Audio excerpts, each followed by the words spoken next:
E den simang Elmar a notificação com parte para de brug que da sem corrente.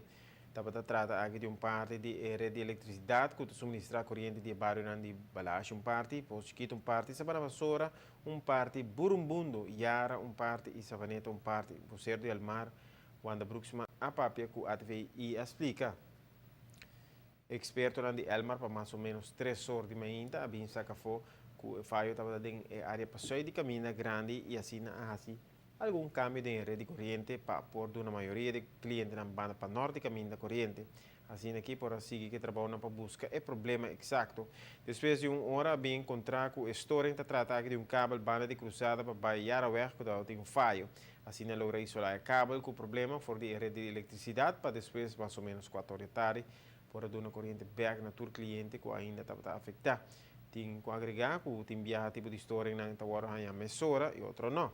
Segundo você de Almar de caso maneira última estava mostrar inicialmente que a história estava completamente de uma outra direção, qual é assim essa que mais difícil e a custa mais tempo para encontrar a história. E a como mídia diferente de cabo que forma parte da rede de corrente aqui que estava tem falho. Para de hora que encontrar a história. Pensa que a Elmar está pedindo desculpa na tur cliente que agora afetar, pero tem tempo curto a solucionar o problema e agora cada cliente pode desfrutar de uma corrente tranquila.